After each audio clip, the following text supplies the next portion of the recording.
এর আগে জাপানে 1000 টাকা দিয়ে সারাদিন চলতে গিয়ে রাতে পানি না খেয়ে থাকতে হয়েছিল। আজ মাত্র 500 ইয়েন, 500 ইয়েনের ডিনার, লাঞ্চ এন্ড ব্রেকফাস্ট। চ্যালেঞ্জটা কিন্তু খুব বেশি জটিল আর মুশকিল হতে যাচ্ছে। সকালে চলে এসেছি ডেলি ইয়ামাজাকিতে, এখানে বেশ ফ্রেশ ফ্রেশ ব্রেকফাস্ট আইটেম গুলা পাওয়া যায়। অনেক কিছুই তো ছিল, কিন্তু ভাই এগুলো দেখে মনে হলো সবই আমাদের সাধ্যের বাইরে, তাই আমি কোনো কিছু না কিনে এখান থেকে চলে আসি। এবার একটু সস্তার মধ্যে কিছু কেনার চেষ্টা করব। এখন যে পাউরুটিটা দেখলাম এটা মাত্র 127 ইয়েন ছিল, তাই এটা দিয়ে সকালে ব্রেকফাস্টটা সারা চিন্তা করছি। শুধু শুধু পাউরুটি খেতে গেলে তো গলায় আটকে যাবে, তাই আমি এর সঙ্গে একটু চা, কফি বা এইসব টাইপের কোনো কিছু দেখছিলাম, কিন্তু এগুলোর দেখলাম অনেক বেশি দাম। আর আজকের আমাদের এই বাজেট দিয়ে শুধু পানি খেয়ে সারাদিন বাঁচতে পারলে অনেক, তাই আমি এখান থেকে শুধুমাত্র পাউরুটিটা কিনে চলে এসেছি। আমাদের তাহলে 500 টাকা থেকে 127 টাকা গিয়ে আর মাত্র 373 টাকা আছে।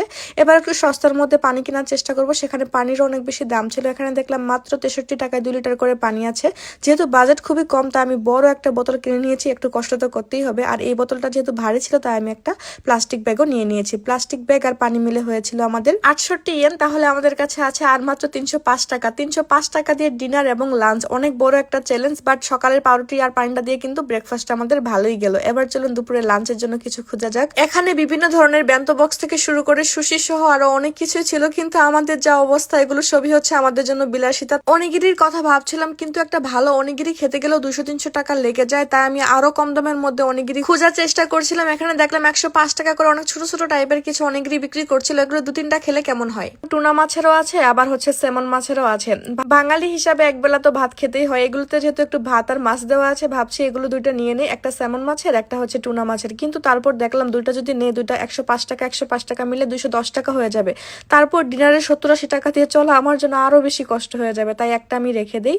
একটা নিলাম টুনা মাছের, আর এখানে দেখলাম শুধু লবণ দিয়ে ভাতের বল, মানে রাইস বল আর কি, সল্টি রাইস বল। এখান থেকে একটা সল্টি রাইস বল নিয়ে নিব। আর এটার দাম ছিল 84 ইয়েন, তাই মোটামুটি একটু বাজেট ফ্রেন্ডলিও ছিল।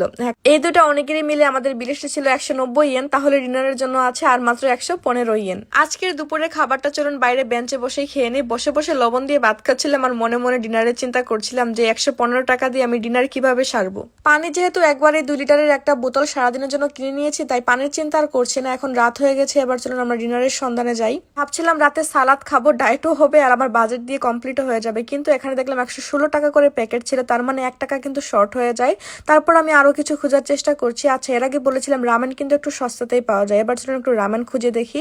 এখানে বিভিন্ন ধরনের রামেন থাকলেও সব তো আর খেতে পারবো না, যেটা খাওয়ার মতো ছিল এটাও গিয়ে দেখি 116 ইয়েন। যাই হোক, আরো একটু সস্তার মধ্যে খুঁজে দেখি। চলুন মাঝে মাঝে রাতের বেলা বেন্তো বক্স বা বিভিন্ন খাবারের মধ্যে একটু ডিসকাউন্ট দিয়ে থাকে, ভাবলাম এরকম কিছু পেলে আমাদের বাজেটের মধ্যে কমপ্লিট হয়ে যাবে, কিন্তু তাও পেলাম না। এখন তাহলে কি আমি রাতে 1 ইয়েন এক্সট্রা দিয়ে রামেন বা সালাদ খাবো, নাকি না খেয়ে থাকবো, সেটা আপনারাই